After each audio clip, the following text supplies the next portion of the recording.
Praise the Lord. எனக்கு அன்பான தேவ ஜனமே, இந்த நாளிலும் கர்த்தருடைய வார்த்தைகளை கேட்கிற உங்கள் ஒவ்வொருவரையும் தேவனாகிய கர்த்தர் ஆசீர்வதிப்பாராக.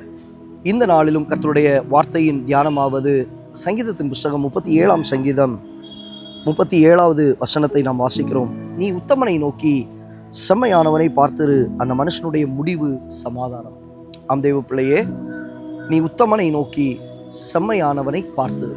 இன்றைக்கு உலகத்தில் செழித்திருக்கிறவர்கள், நல்ல வசதியா இருக்கிறவர்கள், ஆகா ஓஹோ என்று வாழுகிறவர்கள் பாருங்க, அவன் எவ்வளவு துன்மார்க்கமா காணப்படுகிறான், ஆனாலும் அவன் வாழ்க்கை எப்படி இருக்கு. இன்னைக்கு நிறைய பேர் நம்ம பார்க்கறது இப்படிப்பட்ட நபர்களை தான். உங்களுடைய கண்கள் அங்கேதான் போகிறது.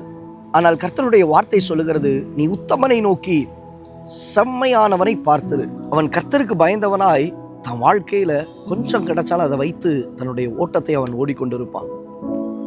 பாருங்க, ஆண்டவர் சொல்லுகிறார், எப்பா அந்த உத்தமனை நோக்கி நீ பாரு, அந்த செம்மையானவனை நோக்கி நீ பாரு. இவன் அவன் உலகத்தில் இருக்கிறவன், அவன் என்ன செஞ்சான், இவன் என்ன செஞ்சான், அவனை பார்க்கறத விட்டுரு. ஆண்டவர் சொல்லுகிறார், இத்தனை மேகம் போன்ற இத்தனை திரளான சாட்சிகள் நம்மை சூழ்ந்திருக்க, அப்போ இவர்களை பார்த்துரு. ஆண்டவர் சொல்லுகிறார், அந்த மனுஷனுடைய முடிவு சமாதானம்.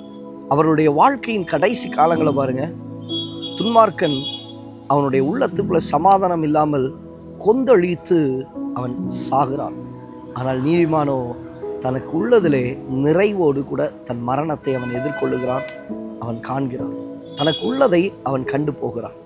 ஆம் தேவ பிள்ளையே, நம்முடைய வாழ்க்கையில் நாம் பார்க்க வேண்டியது, உத்தமனை நோக்கி நாம் பார்ப்போம், செம்மையானவனை நோக்கி காத்திருப்போம்.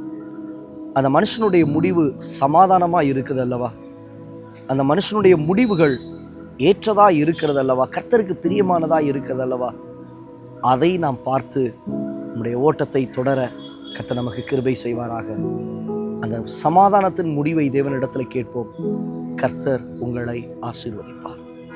சமாதானத்தோடு கூட கர்த்தர் உங்களை நடத்துவார். கண்களை மூடி ஜெபிக்கலாமா? நல்ல தகப்பனே, இந்த வார்த்தைகளை கேட்டோம். பிள்ளைகளுடைய வாழ்க்கை உத்தமனை நோக்கி செம்மையானவரை பார்த்திருக்க, அவருடைய முடிவு சமாதானம். அந்த சமாதானத்தை பற்றி கொள்ள உடைய பிள்ளைகளுக்கு கிருபை பாராட்டும். தாழ்த்தி வறுமையாக்குகிறோம். சமாதானத்தோடு கூட உடைய பிள்ளைகளை காண உதவி செய்வீராக. இயேசுவின் நாமத்தில் பிதாவே. ஆம் தேவ பிள்ளையே, சமாதானத்தை பற்றி கொள்ளுகிறவர்களாய், சமாதானத்தை அனுபவிக்கிறவர்களாய் உங்களுடைய வாழ்க்கை காணப்படட்டும். உத்தமனை நோக்கி, செம்மையானவனை நோக்கி பார்த்தது, கர்த்தர் உனக்கு சமாதானத்தை தந்து நடத்துவார். God bless you. God bless you.